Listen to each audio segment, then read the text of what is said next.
शाही ईदगाह मामले में supreme court द्वारा सर्वे पर लगा दी गई है रोक। इस समय की बड़ी खबर सामने आ रही है। पहले राम जन्मभूमि, फिर काशी, तो अब मथुरा। बिल्कुल आपको बताया कि काफी समय से श्री कृष्ण जन्म स्थान और शाही ईदगाह की विवादित जमीन को लेकर विवाद चल रहा था और विवाद अभी भी देखने को मिल रहा है, जिसके चलते सुप्रीम कोर्ट ने मथुरा में श्री कृष्ण जन्मभूमि मंदिर से सटे शाही ईदगाह की अदालत की निगरानी में सर्वे के लिए इलाहाबाद हाईकोर्ट के आदेश के एग्जीक्यूशन पर फिलहाल रोक लगा दी है। आपको बता दें कि शीर्ष अदालत ने शाही ईदगाह के सर्वेक्षण पर हाईकोर्ट के आदेश के खिलाफ मस्जिद समिति की याचिका पर हिंदू संगठन जैसे कि भगवान श्री कृष्ण विराजमान या फिर अन्य की बात करें उनसे जवाब भी मांगा है और ये इस समय की बड़ी खबर सामने आ रही है। पहले भी मैंने जिक्र किया कि पहले राम मंदिर, फिर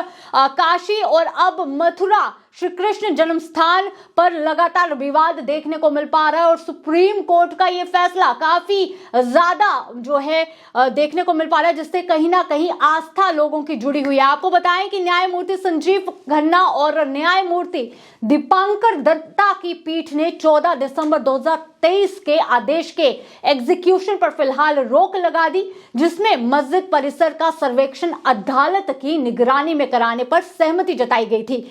हिंदू पक्ष का यह दावा है कि मस्जिद परिसर में ऐसी निशानियां हैं जिससे पता चलता है कि यह एक वक्त में मंदिर हुआ करता था। वहीं पे इस पर जवाब देते हुए पीठ ने यह कहा कि कुछ कानूनी मुद्दे खड़े हुए हैं और उसने सर्वे के लिए अदालती आयुक्त की नियुक्ति के लिए उच्च न्यायालय के समक्ष पेश किए अस्पष्ट आवेदन पर सवाल उठाए हैं। आगे पीठ ने यह भी कहा कि हिंदू पक्षों जैसे श्री भगवान श्री कृष्ण विराजमान और अन्य की ओर से पेश हुए वरिष्ठ अधिवक्ता श्याम दीवान से यह कहा है कि आप अदालत आयुक्त की नियुक्ति के लिए स्पष्ट आवेदन नहीं दे सकते हैं। वहां पर उन्होंने यह कहा कि इसका उद्देश्य बहुत स्पष्ट होना चाहिए, आप सब कुछ अदालत पर नहीं छोड़ सकते। न्यायालय ने हिंदू संस्थाओं को नोटिस जारी कर उनसे जवाब भी मांगा है और यह स्पष्ट कर दिया है कि विवाद से जुड़े मामलों की उच्च न्यायालय में सुनवाई जारी रहेगी। अब बहुत से ऐसे लोग हैं जो इस मामले के बारे में नहीं जानते और उनको जानकारी देते हैं। आपको बता दें कि दरअसल ये पूरा मामला श्री कृष्ण जन्मभूमि और ईदगाह परिसर की 13.37 एकड़ जमीन के मालिकाना हक से जुड़ा हुआ है। इसमें करीब 11 एकड़ की जमीन पर श्री कृष्ण जन्मभूमि मंदिर बना हुआ है और 2.37 एकड़ जमीनी पर शाही ईदगाह मस्जिद बनी हुई है। हिंदू पक्ष का यह दावा है कि जिस जमीन पर मस्जिद बनी है वो कंस की कारागार हुआ करती थी। यहाँ पे श्री कृष्ण भगवान जी का जन्म हुआ था।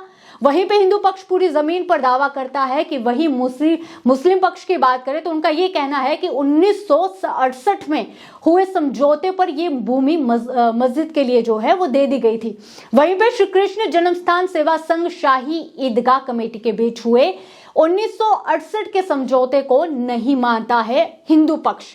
आपको ये बताएं कि हिंदू पक्षों का यह दावा है कि मुगल बादशाह औरंगजेब ने अपने शासन काल में मंदिरों को तोड़ा था और श्री कृष्ण जन्मस्थान मंदिर भी उसी का एक हिस्सा है और इस मंदिर को तोड़कर यहाँ पे मस्जिद बना दी गई थी। हिंदू संगठनों का यह भी दावा है कि मस्जिद में मंदिरों के अवशेष पाए गए हैं, जिसमें कमल के आकार का स्तंभ है और शेष नाग की छवि, वहां से इस तरह के अवशेष, इस तरह की निशानियां जो है वो पाई गई हैं। फिलहाल ये पूरा मामला आपके समक्ष है और सुप्रीम कोर्ट ने आज बड़ा फैसला सुना दिया है। सुप्रीम कोर्ट ने यह कहा है कि शाही ईदगाह मामले में के दौरान जो सर्वे का जिक्र किया गया था इलाहाबाद हाईकोर्ट द्वारा, उसके दौरान फिलहाल उस पर रोक लगा दी गई है। किसी तरह का सर्वे नहीं होगा। इस पर रोक लगाते हुए सुप्रीम कोर्ट का बड़ा फैसला सामने आया है। अब इस फैसले को आप किस तरह से देखते हैं? आप लोग अपनी राय जरूर दीजिए। फिलहाल अभी के लिए इतना ही। बाकी अपडेट्स के लिए बने रहिए दी न्यूज़ नाउ के साथ।